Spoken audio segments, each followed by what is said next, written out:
ప్రతిరోజు ఉదయం కారుమూరి వెంకటరెడ్డి గారు ప్రస్తుత కూటమి ప్రభుత్వం చేస్తున్నటువంటి అన్యాయాల్ని, అరాచకాలని, వాళ్ళు చేస్తున్నటువంటి అవినీతిని కూడా ప్రతిరోజు ఉదయం ప్రశ్నిస్తున్న సంగతి మనందరికీ తెలిసిందే.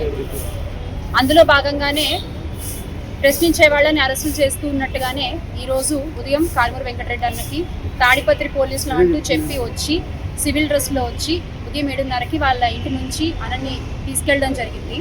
అంటే వితౌట్ నోటీస్ వాళ్ళు వచ్చి కారుమూరి వెంకటరెడ్డి గారిని తీసుకెళ్ళిపోవడము, ఇంట్లో ఉండే వాళ్ళని బెదిరించడము, వాళ్ళ ఫోన్లు లాక్కోవడము, అసలు ఏం జరుగుతుంది ఏంటి అని అడుగుతుంటే కూడా సమాధానం చెప్పకుండా వాళ్ళ పాప ముందు, వాళ్ళ భార్య ముందు, హరిత గారి ముందు కారుమూరి వెంకటరెడ్డి గారిని తీసుకెళ్ళిపోవడం జరిగింది.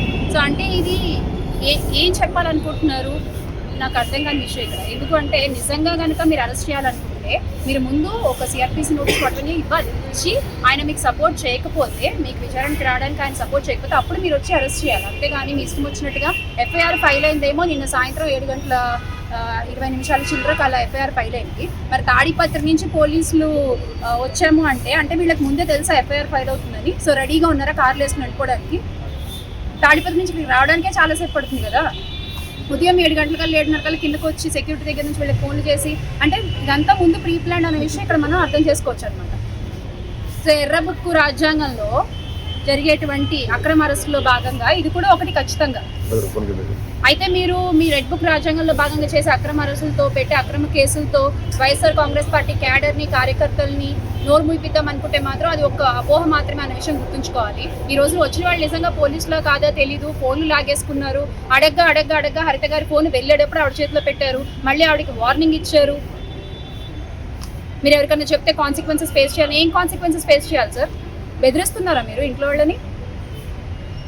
మీరు నిజంగా ఆయన మీద కంప్లైంట్ ఫైల్ అయ్యి ఉంటే మీరు ముందు ఒక నోటీస్ సర్వ్ చేయడానికి వచ్చి అప్పుడు ఆయన సపోర్ట్ చేయకపోతే, కోఆపరేట్ చేయకపోతే అప్పుడు మీరు అరెస్ట్ చేయడం అనేది న్యాయం, ధర్మం. అంతేగాని మీరు కంప్లైంట్ ఇచ్చింది నిన్న, ఎఫ్ఐఆర్ ఫైల్ అయింది వెంటనే, సో ఎఫ్ఐఆర్ కూడా రెడీగా పెట్టుకున్నారనమాట ఇలా కంప్లైంట్ ఇవ్వని అట్లా ఫైల్ చేసేయడానికి. Everything is plan. మీరు టైం చూస్తే కనుక ఎఫ్ఐఆర్ నోటీస్లో కాపీ కూడా మీకు ప్రొడ్యూస్ చేయడం జరుగుతుంది. టైం చూస్తే ఎవ్రీథింగ్ ఈజ్ ప్లాన్ అండ్ ఇమ్మీడియట్గా కార్లు వేసుకుని వచ్చేసారు.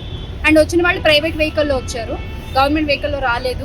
సో ఆబ్వియస్లీ ఇంట్లో వాళ్ళకి డౌట్స్ ఉంటాయి కదా, వచ్చిన వాళ్ళు నిజంగా పోలీసులా కాదా, ఎక్కడికి తీసుకెళ్తున్నారు, కాసేపు తాడిపత్రి అంటారు, కాసేపు విజయవాడ అంటారు, కాసేపు అటు ఇటు తిప్పుతున్నామంటారు, లొకేషన్లు మార్చి చెప్తున్నారు.